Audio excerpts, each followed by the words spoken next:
माननीय मंत्री अशोक चौधरी वरिष्ठ मंत्री है, वह किस परिप्रेक्ष्य में उन्होंने कहा इसका जवाब उन्हीं से ले लीजिए।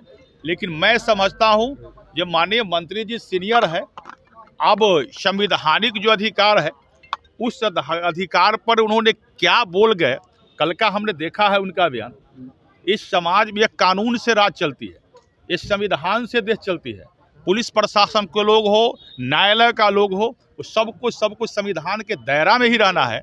और जिन्हों जो संविधान में अधिकार मिला है उससे कोई किसी को वंचित नहीं कर सकता है। इसलिए अशोक चौधरी जी ने बोला, हम उनके बातों से, उनके विचारों से सहमत नहीं है। ऐसे दुष्ट प्रवृत्ति और दुष्ट मानसिकता के जो लोग हैं, जो हिंदी भाषा भाषियों के प्रति, कभी महाराष्ट्र के लोग बोलते हैं, कभी तमिलनाडु के लोग बोलते हैं, ये सरासर गलत है। ये कहते हैं कि पानी पूरी बेचने आए हैं। हिंदुस्तान ने इस देश को पहला राष्ट्रपति दिया, इस हिंदुस्तान ने इस प्रदेश में सबसे ज्यादा आईएएस दिया, सबसे ज्यादा आईपीएस दिया। जहां पर ये कह रहे हैं उसी राज्य में कितने बिहारी पदाधिकारी उस प्रदेश का की सेवा कर रहे हैं।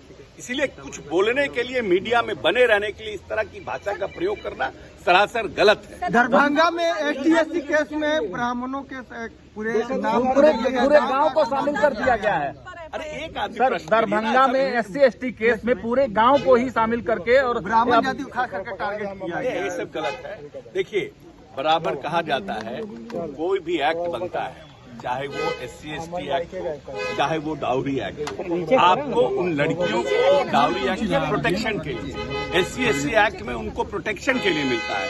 ऐसी परिस्थिति नहीं करना चाहिए कि पूरा बड़ा समाज जो है SC/ST के खिलाफ हो जाए और उसके खिलाफ में आपको कोई सरकार ने प्रोटेक्शन दिया, उसका सही अर्थ में उसका यूटिलाइजेशन होना चाहिए। किसी को प्रताड़ित करने के लिए अगर आप इस तरह का बार बार काम करिएगा, किसी एक जो व्यक्ति दोषी है उसको करिए, पूरे के पूरे गांव को अगर आप संलिप्त करिएगा तो आने वाले समय में आपके खिलाफ में भी देश में माहौल बनेगा।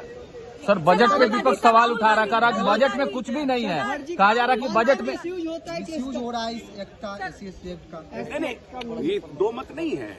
SC/ST एक्ट, डाउरी एक्ट, इस सब का तो सुप्रीम कोर्ट ने निर्णय कहा है ना। राहुल गांधी, इसलिए तो मैं कह रहा हूँ कि मैं दलित समाज से आता हूँ, इसका दुरुपयोग को रोकना चाहिए। नहीं तो कभी ऐसा नहीं हो कि सुप्रीम कोर्ट भविष्य में कुछ इस तरह का निर्णय करे, फिर परेशानी का सामना करना पड़े। राहुल गांधी लगातार 4 दिनों से बोलने की कोशिश कर रहे हैं। उन्होंने कहा है कि ये किताब को इसलिए नहीं पढ़ने दे रहे संसद में लोगों ने क्योंकि सरकार का असली चेहरा रिवील हो जाएगा। कोई चेहरा रिवील नहीं होगा। सरकार का चेहरा पूरी दुनिया देख रही है।